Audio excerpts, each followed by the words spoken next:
जय हिंद साथियों, मैं गजानंद वर्मा स्वागत करता हूं आपके अपने YouTube चैनल आंसू जीके ट्रिक के अंदर। तो दोस्तों, कल हमने पढ़ा था आहड़ सभ्यता के बारे में। गुड इवनिंग सभी को। आज पढ़ेंगे अपने बेराट सभ्यता के बारे में कि बेराट सभ्यता कहाँ पर है, किस नदी के किनारे उत्पन्न हुई थी, इसके अंदर क्या क्या विशेषता है और किसकी इसने खोज की थी। यानी बहुत ही महत्वपूर्ण सभ्यता है बेराट सभ्यता राजस्थान के अंदर।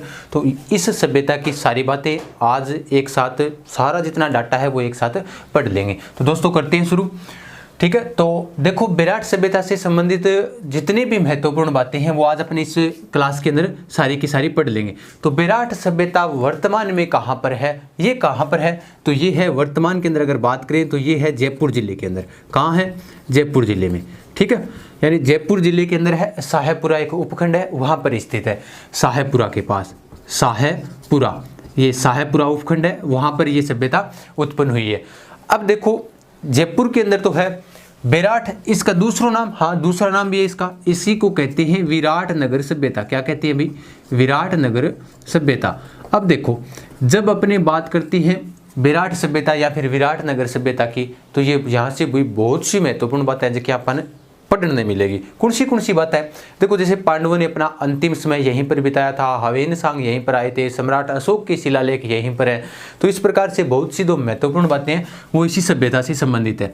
इसका दूसरा नाम विराट नगर सभ्यता भी आप केस का बेराट सभ्यता और विराट नगर सभ्यता इसी का नाम है। और ये जयपुर जिले के अंदर और साहेबपुरा जो कस्बा है उसके अंदर स्थित है। अब देखो ये कौन सी नदी के किनारे पनपी थी, कौन सी नदी के किनारे उत्पन्न हुई? तो ये बाणगंगा नदी के किनारे पनपी थी। कौन सी नदी के किनारे?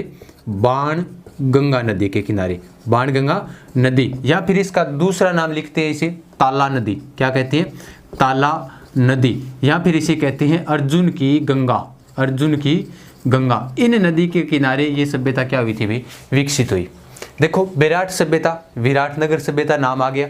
तो विराट जो सभ्यता थी, विराट नगर जिसका दूसरा नाम मिलता है भी, प्राचीन समय के अंदर, देखो यहाँ से कुछ एक इफेक्ट है, उसके बाद मैं याद करवा दूंगा कि इसके उत्खननकर्ता कैसे याद रखेंगे अपने।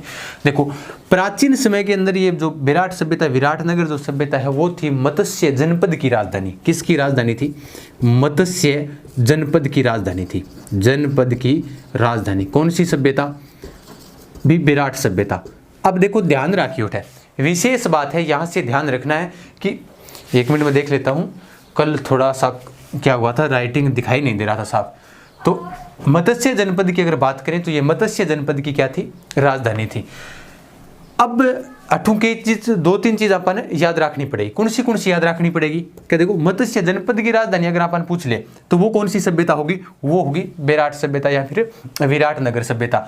अगर हमें पूछ ले मत्स्य संघ की राजधानी, मत्स्य संघ की राजधानी, तो मत्स्य संघ की जो राजधानी है वो कौन सी थी? जल्दी से बताओ। मत्स्य संघ की बात कर रहा हूं मैं, एकीकरण के समय की बात है।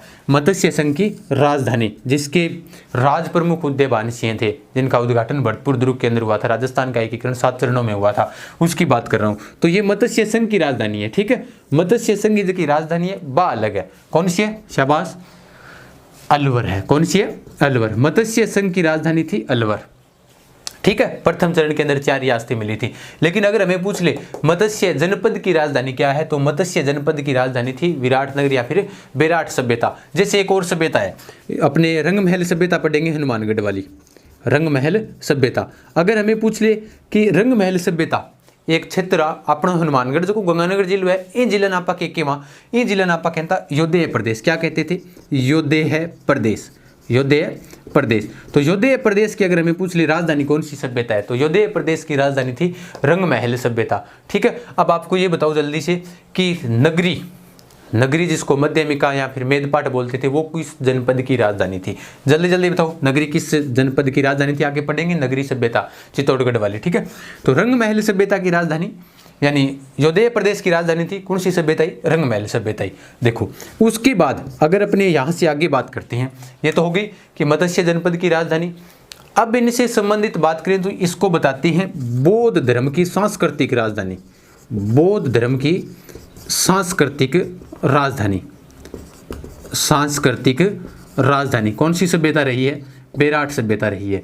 बौद्ध धर्म की अगर हमें पूछ ले बौद्ध धर्म की सांस्कृतिक राजधानी पूछ ली तो वो कौन सी सभ्यता है? विराट सभ्यता है। अब देखो एवं संबंधित जो की खोज है, यानी किसने इसकी खोज की थी, सबसे पहले किसने देखा था, किसके समय इसका उत्खनन हुआ था, अगर उनसे संबंधित अपनी बात करें तो देखो बिया तो अपन ध्यान ही है, जैसे आपा कालीबंगा सभ्यता करवाई आंसू जी सर, तो उसको सबसे पहले किसने देखा था? लुईस पी टेस्टोरी ने देखा था, इटली का था वो। लेकिन उसके बाद अगर हमें बात कर ले कि विराट सभ्यता से संबंधित कि इसका जो उत्खनन हुआ था वो किसके समय हुआ था, देखो अब अपने बात करते हैं इसके उत्खनन से संबंधित। देखो ये वर्तमान में कहाँ पर है? वर्तमान के अंदर जयपुर के अंदर शाहपुरा खंड यानी जो कस्बा है उसके अंदर ये विकसित हुई है। नदी बाणगंगा नदी, ताला नदी या फिर अर्जुन की गंगा नदी कहते हैं। प्राचीन समय में मत्स्य जनपद की क्या थी? राजधानी थी। और उसके बाद अगर हमें पूछ ले एकीकरण के समय वो मत्स्य संघ है, ठीक है, एकीकरण के समय कौन सा चरण, प्रथम चरण था ना मत्स्य संघ, उसकी राजधानी कौन सी सभ्यता थी? अलवर थी। रंगमहल सभ्यता की जो किस क्षेत्र की राजधानी रही है तो वो रही है योधेय प्रदेश की राजधानी थी रंगमहल सभ्यता। और बौद्ध धर्म की सांस्कृतिक राजधानी मानती है कौन सी सभ्यता को? विराट सभ्यता को। उत्खनन से संबंधित अगर बात करें, देखो सारी चीज़ बताऊंगा, एक एक जल्दी बता दूंगा। यानी कि वैसे तो इसका उत्खनन हमें किताबों में मिलता है कि 1936 और 37 के अंदर दयाराम साहनी ने किया था। मान ली बात दयाराम साहनी ने किया था, लेकिन उससे पहले भी इस सभ्यता का उत्खनन हो चुका था। देखो किस प्रकार से 1837 की बात है, 1837 ईस्वी की बात है। कैप्टन रॉबर्ट या फिर बर्ट नाम आता है, क्या नाम आता है? Captain Burt. यहाँ से कुछ एक तथ्य है वो बहुत ही महत्वपूर्ण है, इन्हें आप विशेष रूप से ध्यान रखना, ठीक है। कैप्टन बर्ट ने इस सभ्यता का क्या किया था? सबसे पहले यहाँ पर एक शिलालेख खोजा था, उस शिलालेख का नाम था भाब्रू का शिलालेख। क्या नाम था भाई?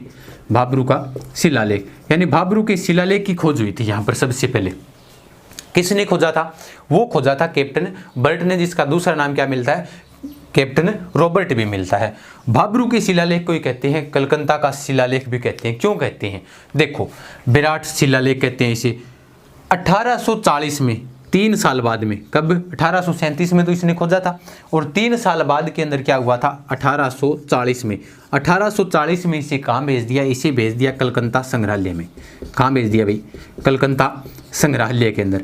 वहाँ पर एशिया सोसाइटिक इस प्रकार से ऑफ बंगाल एक संग्रहालय बना हुआ है, उस संग्रहालय के अंदर इस शिलालेख को भेज दिया। यानी इसकी आकृति अगर हमें पूछ ले तो कैसी है? इसकी आकृति है पहिए के समान, यानी इन्हें काट के इनके काम करो बट भेज दियो। ठीक है, सभी को पता है 1837 में गुरजेठा भाब्रू को शिलालेख खोजो।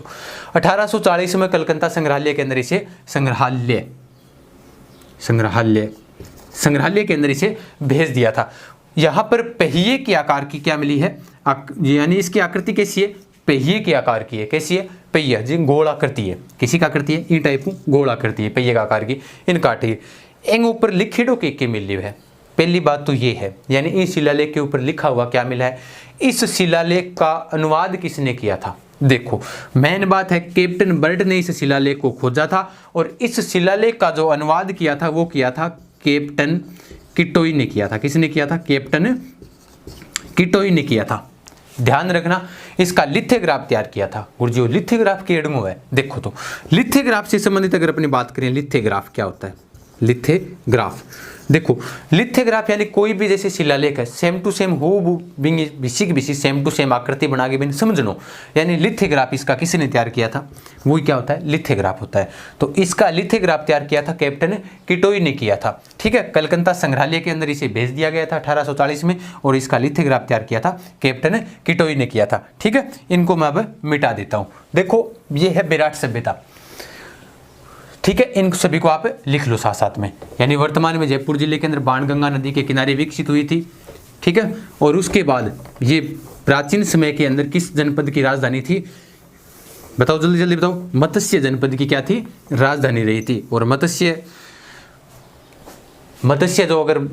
जनपद की राजधानी रही थी, कौन सी सभ्यता रही थी? विराट सभ्यता रही थी। उसके बाद अगर अपनी बात करें यहाँ से कि विराट सभ्यता के अंदर जो 1837 के अंदर जो शिलालेख खोजा गया था कैप्टन बर्ट के द्वारा खोजा गया था। ठीक है, उस शिलालेख के अंदर हमें क्या क्या चीजें मिली है वो बात बहुत ही महत्वपूर्ण है।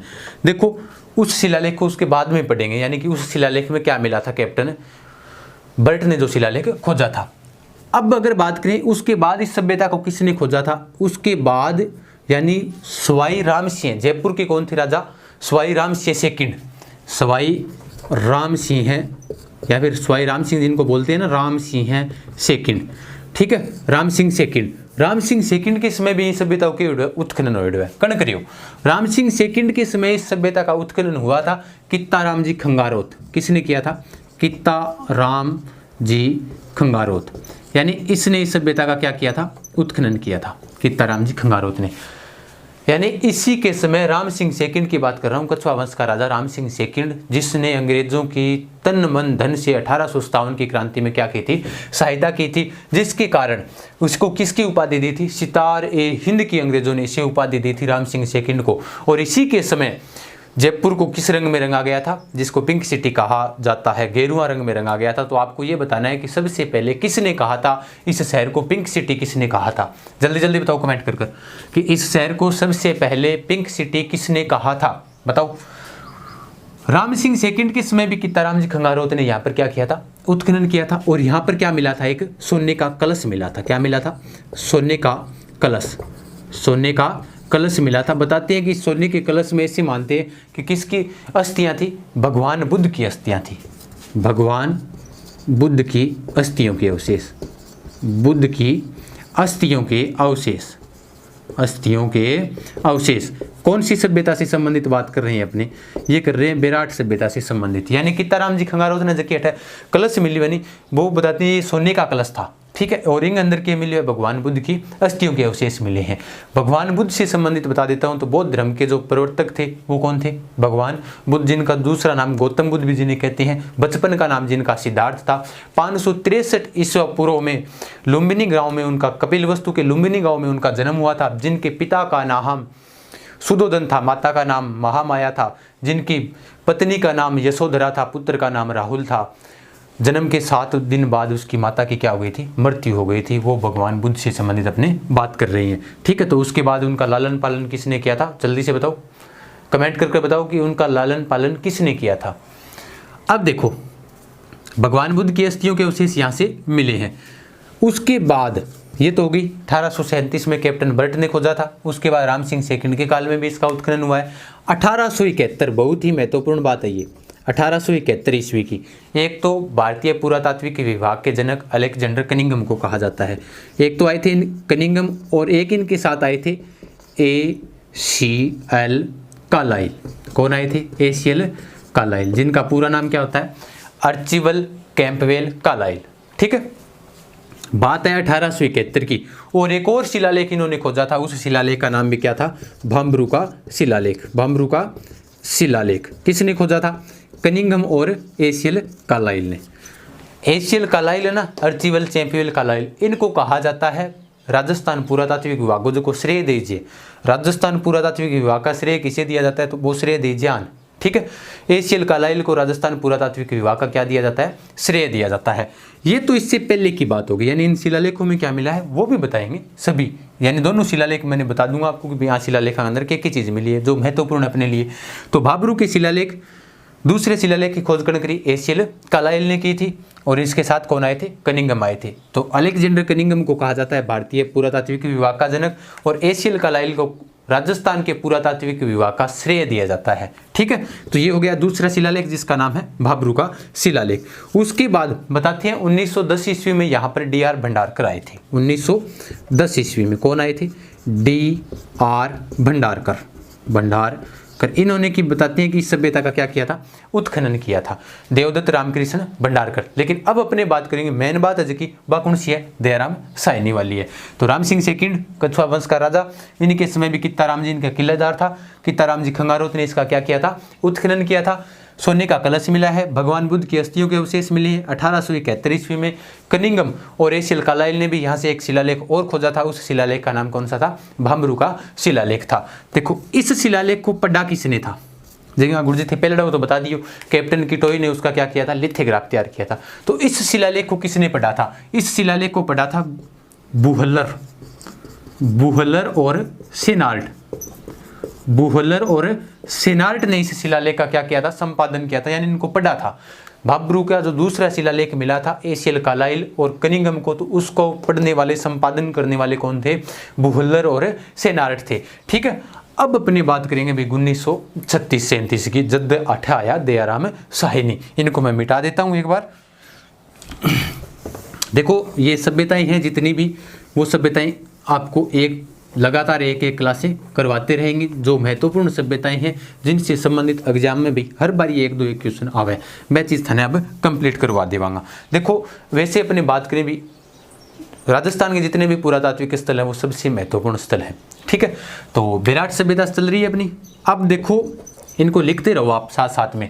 और जो कल देखे थे कमेंट की, जिन विद्यार्थियों ने कहा था कि सर जो प्रश्न आप बीच में पूछते हैं वो भी बता दिया करो, बिल्कुल जैसे ही जो भी प्रश्न पूछते हैं तो उनको सभी का जो जवाब देता है ना लास्ट के अंदर, तो उसके कमेंट को पिन कर दिया जाता है। तो आप जैसे ही कमेंट की ओर चलोगे तो ऊपर ही ऊपर आपको दिखाई दे देगा। ठीक है, अब बात करें 1936 ईस्वी की। कब की बात है? 1936 ईस्वी की। तो उन्होंने यहाँ पर एक व्यक्ति आया था, उसका नाम बताएंगे, लेकिन देखो ध्यान रखना यहाँ पर बिज्जक की पहाड़ी, ठीक है, मोती डूंगरी,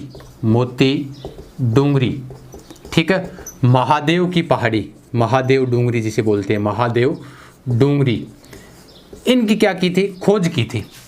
दिखाई दे रहा है क्या? सभी बताओ भी जल्दी जल्दी, दिखाई दे रहा है क्या? बिज्जक की पहाड़ी, मोती डूंगरी, महादेव डूंगरी। ठीक है, देखो बिज्जक की पहाड़ी, मोती डूंगरी और महादेव डूंगरी की खोज की थी। महादेव से संबंधित याद आयोगे? प्रभु याद आयोगे? हाँ, महादेव किसको कहते हैं? शिवजिन किया हुआ, बहुत जल्दी दया हुआ। तो इस सभ्यता की जबकि खोज करी तो वो की थी दयाराम साहिनी ने। किसने की थी? दयाराम साहिनी ने। ये बात कब की है? ये बात है 1936 की। ठीक है, बिज्जक की पहाड़ी, मोती डूंगरी, महादेव डूंगरी, यानी महादेव नाम है, दया तो दया याद रखना है, दयाराम साहिनी ने की थी। उसके बाद 36 दूनी 62 हुए, 36 दूनी 62 याद रखना है, 1962 ईस्वी में। अब याद रखो कि याद रखा गुरु जी। अगला पहलेड़ा तो कैप्टन बर्ट हो जो भाब्रू शिलालेख हो, जो दूसरा कालाइल थे। ठीक है, अब 36 के अंदर की थी दयाराम साहिनी ने, यानी महादेव को क्या आती है? दया आती है, तो दयाराम साहिनी हो गया। 1962 की जब बात करें तो महादेव ने गुस्सो भी तो आवे, कैलाश पर्वत पर बैठे हैं तो बान गुस्सो भी आवे, तो गुस्सो आज बांगू शरीर के हो जाए नीलो हो जाए, यानी कैलाश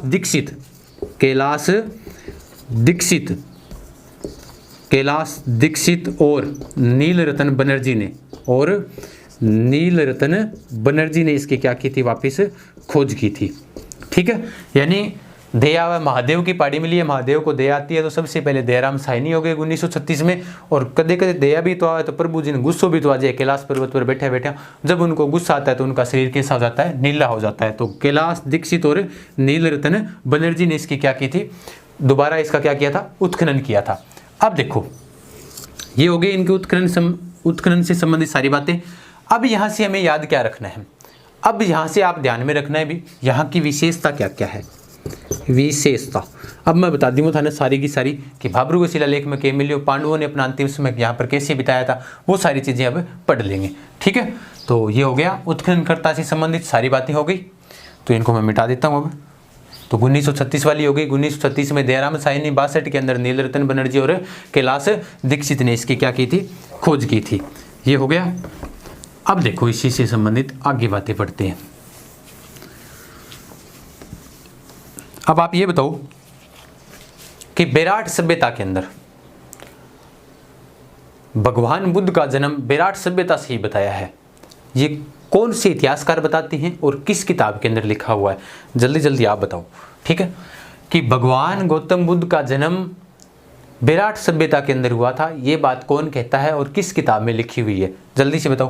किताब का नाम मैं बता देता हूँ, तोरावाटी का इतिहास है, लेकिन लेखक का नाम बताओ जिन्होंने कहा था कि विराट सभ्यता के अंदर किसका जन्म हुआ है? भगवान गौतम बुद्ध का जन्म हुआ है। अब देखो प्रथम शिलालेख, भाब्रू का जो प्रथम शिलालेख है इसको पढ़ लेते हैं। भाब्रू का शिलालेख कैप्टन बर्ट ने जो प्रथम शिलालेख खोजा था उसकी बात करेंगे अब। तो इस शिलालेख के अंदर अपनी बात करें कि भाब्रू के प्रथम शिलालेख के अंदर हमें यहाँ से क्या क्या चीज़ें मिली है, तो भाब्रू का जो प्रथम शिलालेख है, इस शिलालेख के अंदर अशोक को मगध का राजा बताया गया है। कहाँ का? अशोक को मगध का राजा। इस शिलालेख की विशेषताएं लिखते रहो। मगध का राजा, भाबरू के शिलालेख में अशोक को मगध का राजा बुद्ध, धम्म और संघ 3 शब्द लिखे हुए हैं। क्या नाम, कितने शब्द लिखे हुए?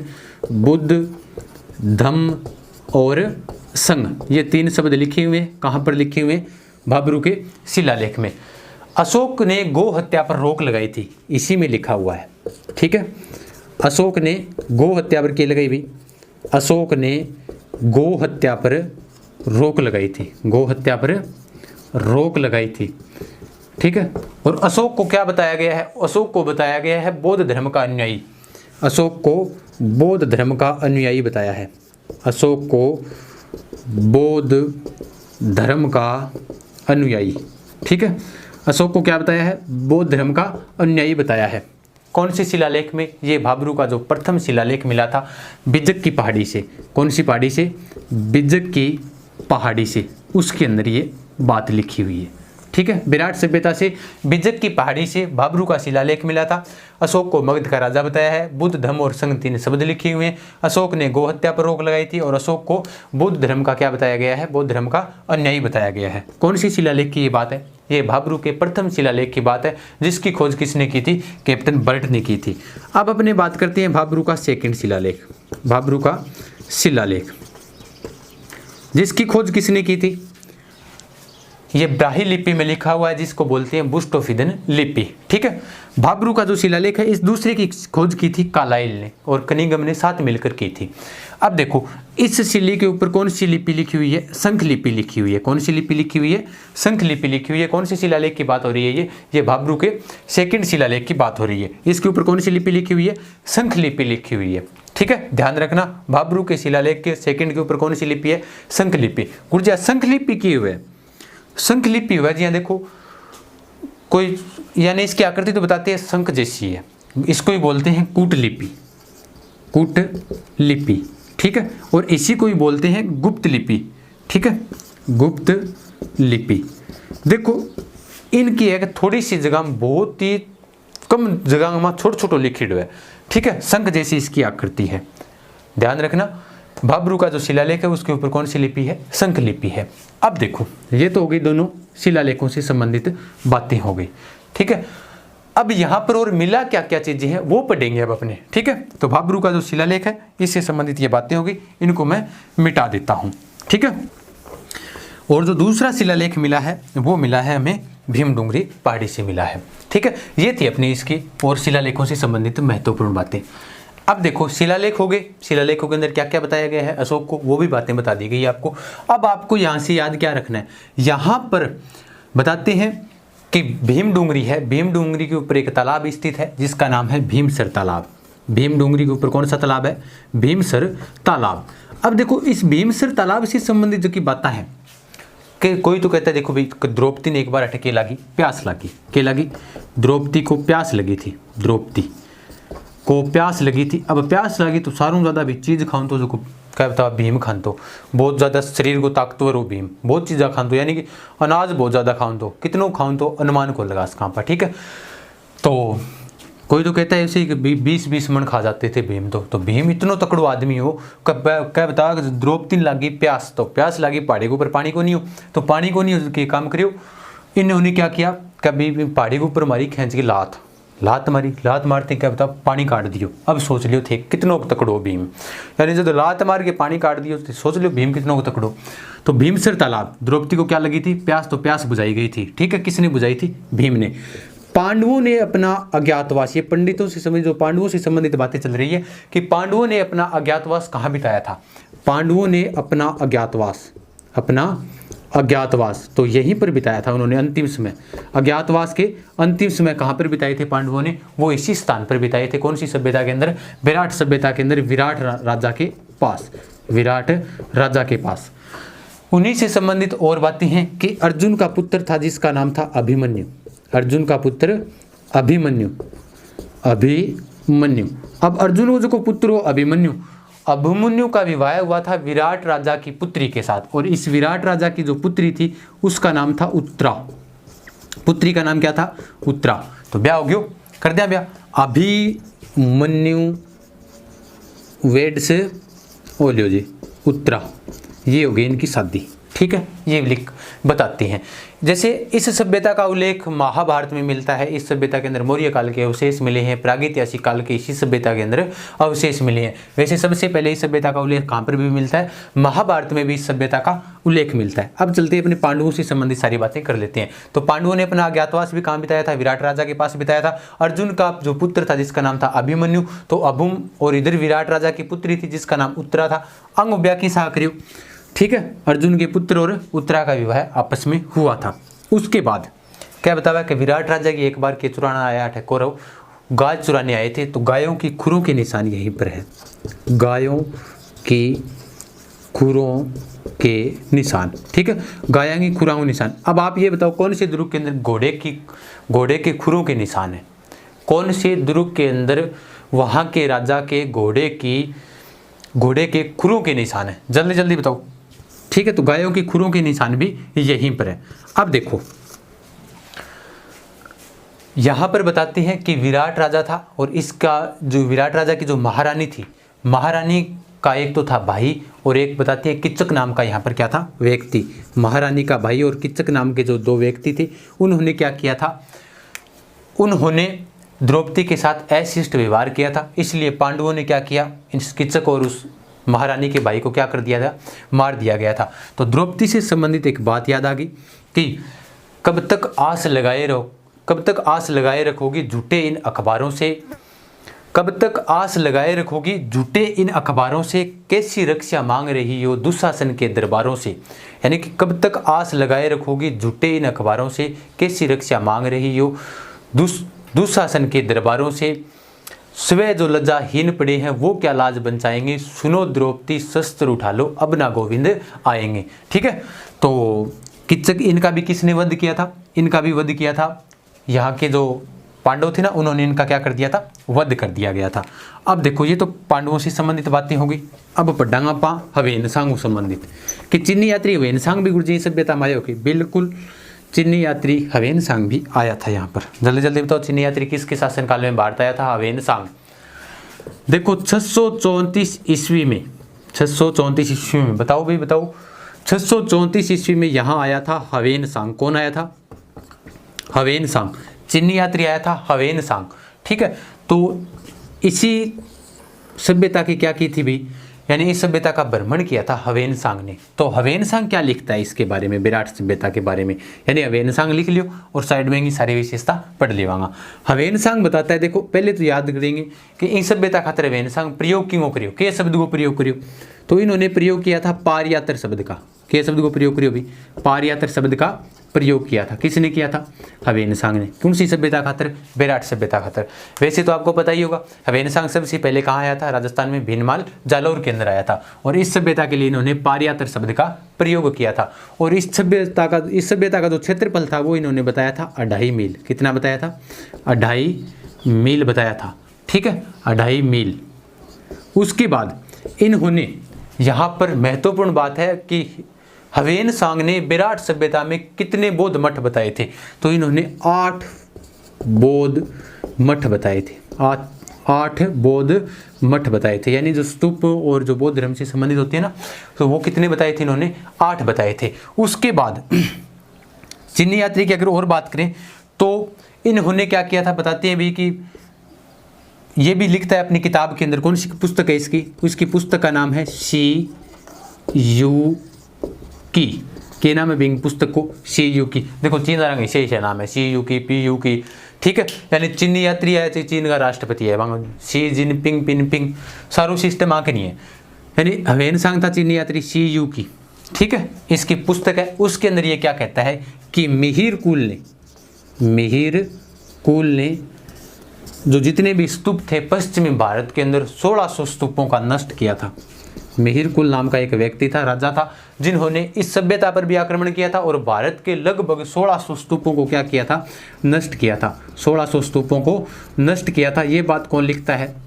कौन लिखता है भाई? मिहिर कुल लिखता है। लेकिन दयाराम साहनी के अनुसार भी लिखा जाता है यहाँ पर कि इस सभ्यता का जो उस सभ्यता के ऊपर आक्रमण करियो, कौन करियो? मिहिर कुल करियो, ठीक है। तो हवेनसांग पारयात्र शब्द का प्रयोग करता है विराट सभ्यता के लिए। क्षेत्रफल 2.5 मील बताया था।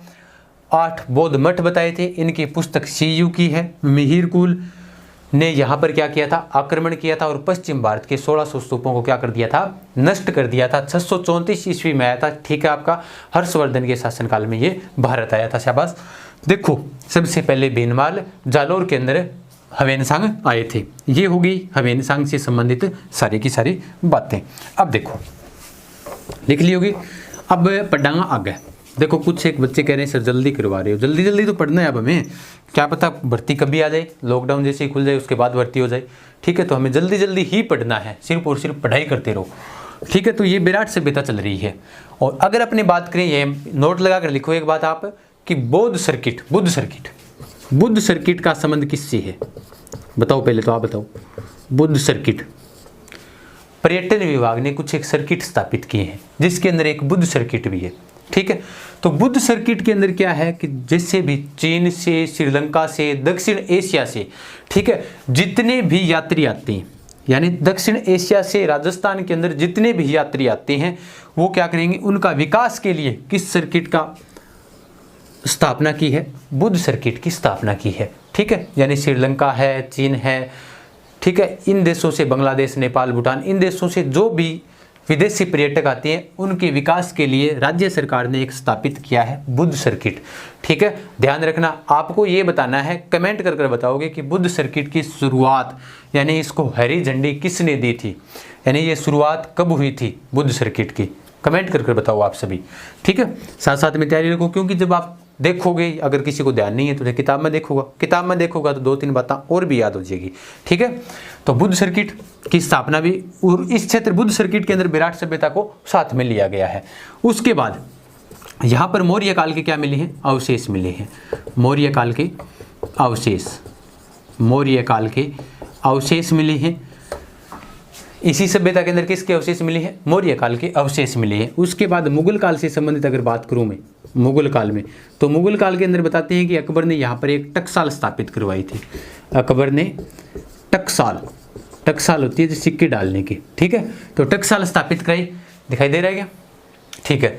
तो अकबर ने टकसाल स्थापित करवाई थी, कहाँ पर कराई थी, विराट सभ्यता के अंदर। और जगह सिक्का है वहाँ सिक्का के ऊपर नाम दिया है विराट, क्या नाम दिया था, उन सिक्कों के ऊपर नाम है विराट, सिक्कों पर विराट नाम अंकित है, विराट ना। और यहाँ पर एक मुगल द्वार भी है, इस सभ्यता के अंदर एक क्या है, मुगल द्वार भी है, ठीक है।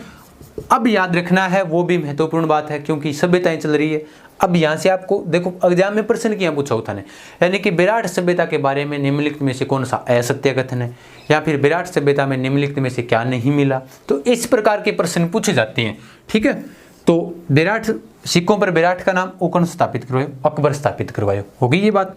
उसके बाद अब देखो यहाँ पर 36 मुद्राएं मिली है, 36 क्या मिली है, मुद्राएं, जी मुद्राएं मिली है। लेकिन ये मुद्राएं है ना, 36 मुद्राएं, वो मिली है सूती कपड़े के अंदर, किसके अंदर, सूती कपड़े के अंदर। तो सूती कपड़ो या तो मिली है बालाथल सभ्यता से और यहाँ मिला है विराट सभ्यता से। सूती कपड़ा या तो विराट है या फिर बालाथल सभ्यता, इसके अलावा सूती कपड़ा कहीं नहीं मिला है। तो विराट सभ्यता और बालाथल सभ्यता से क्या मिला है, सूती कपड़े के अवशेष मिले हैं। तो 36 मुद्राएं मिली है, 36 क्या मिली है, मुद्राएं मिली है, जिसमें से 8 मुद्राएं हैं वो चांदी की आहत मुद्राएं हैं, चांदी के, यानी जिसको बोलते हैं पंचमारक सिक्के, ठीक है, चांदी के पंचमारक सिक्के मिले हैं। कहाँ से मिले हैं, ये विराट सभ्यता से मिले हैं। 36 मुद्रा जगह 8 मुद्रा की है, चांदी की है। 28 मुद्राएं बन चुकी कितनी, 28 मुद्राएं। 28 मुद्राएं हैं इंडो ग्रीक शैली में, इंडो ग्रीक शैली में, यूनानी शासकों की, किसकी है, यूनानी शासकों की, ठीक है, दिखाई दे रहा है यहाँ तक 8, ठीक है, इंडो ग्रीक शैली यूनानी शासकों की यहाँ पर मिली है। उसके बाद अगर अपने बात करें कि इस सभ्यता के अंदर और क्या क्या मिला है, 36 मुद्रा मिली है, लिख लियो। 8 मुद्राएं चांदी की है, पंचमारक सिक्के, 28 मुद्राएं हैं इंडो ग्रीक शैली की है, ठीक है, जगह यूनानी शासकों के माने बतावे है।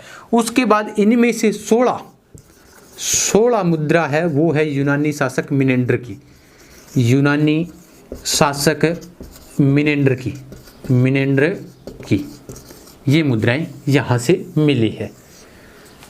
अब आपको याद क्या रखना है, विशेष बात है, एक मूर्ति मिली है यहाँ पर शेर की, गुरुजी कभी पढ़ी नहीं। देखो शेर की मूर्ति वो भी टूटी हुई मिली है, ठीक है, शेर की मूर्ति मिली है, टूटी हुई मूर्ति है जिसका टखना टूटा हुआ है, टखना टूटा हुआ है, टूटा हुआ है, ठीक है।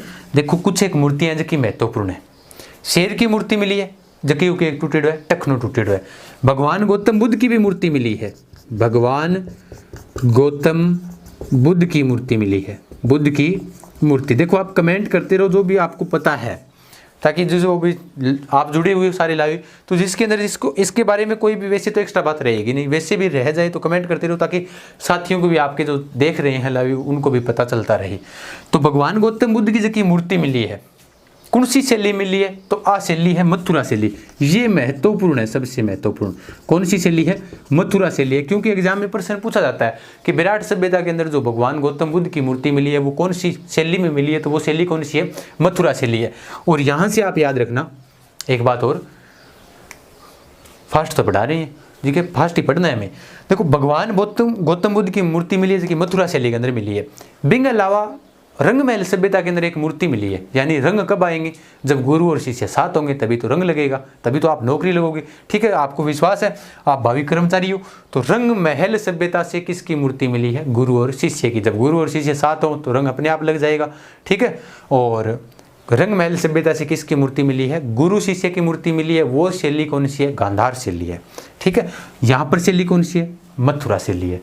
इस प्रकार की जो कॉन्सेप्ट है वो आप याद रखना, ठीक है। भगवान गौतम बुद्ध की मूर्ति मथुरा शैली में मिली है। रंग महल के अंदर जो गुरु शिष्य की मूर्ति मिली है वो तो गांधार शैली के अंदर मिली है। जल्दी से बताओ, पक्षी पर सवार व्यक्ति का चित्र कौन सी सभ्यता से मिला है, जल्दी जल्दी बताओ। पक्षी पर सवार व्यक्ति का चित्र कौन सी सभ्यता से मिला है।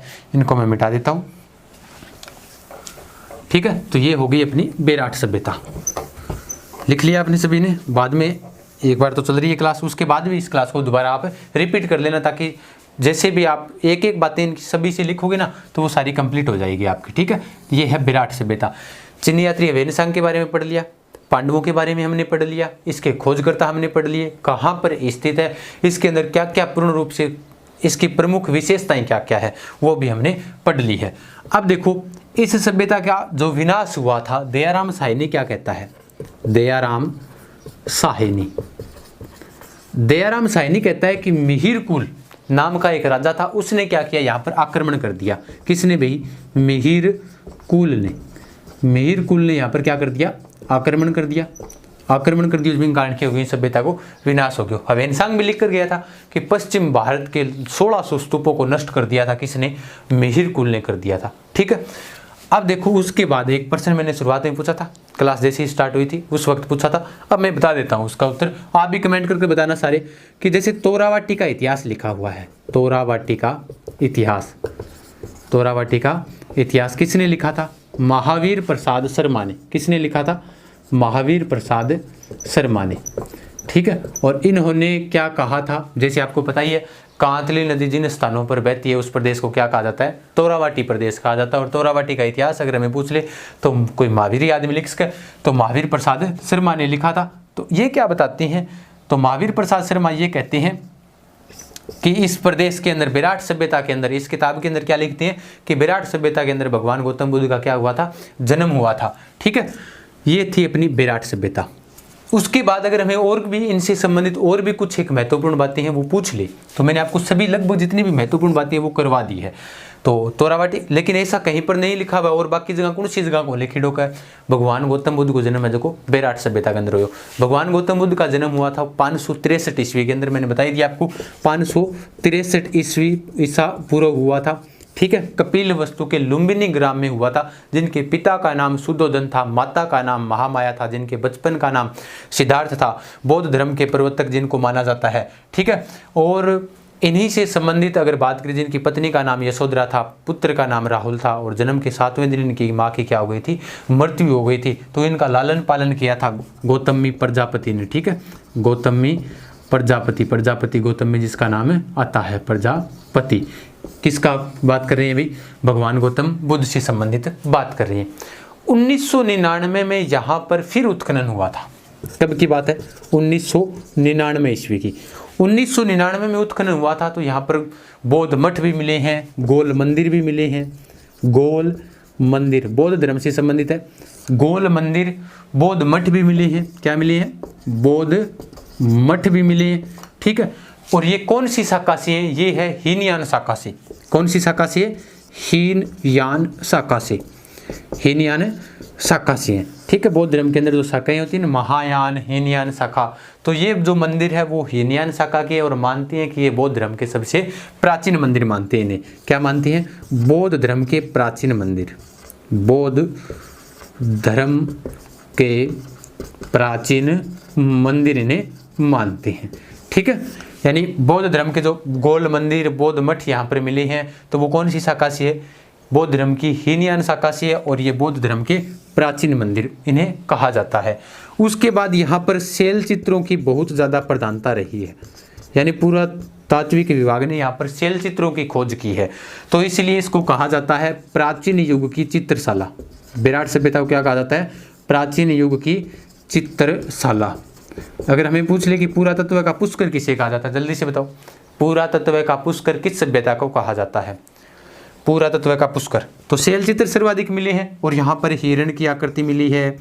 ठीक है, शेर के चित्र मिले हैं, नहीं सॉरी, हिरण का भी यहाँ पर चित्र मिला है, शेर का भी मिला है। उसके बाद सुतुर मुरुक का भी मिला है, सुतुर मुरुक का चित्र यहाँ पर मिला है इसी सभ्यता के अंदर। और अकबर वाली मैंने आपको बात बता दी कि अकबर के समय यहाँ पर क्या स्थापित हुई थी? टकसाल स्थापित की गई थी, जिसके अंदर उन सिक्कों के ऊपर क्या नाम लिखा हुआ है? बेराट नाम लिखा हुआ है। तो ये थी अपनी बेराट सभ्यता, और बेराट सभ्यता से महत्वपूर्ण बातें। और शेर की यहाँ पर टूटी हुई क्या मिली है? मूर्ति मिली है। अगर रंग महल से पूछ ले तो वहाँ पर मिली है गुरु और शिष्य की मूर्ति मिली है। प्राचीन समय के अंदर मत्स्य जनपद की राजधानी थी। अगर मत्स्य संघ की पूछ ले राजस्थान के एकीकरण के समय, तो उसकी राजधानी कौन सी है? अलवर है।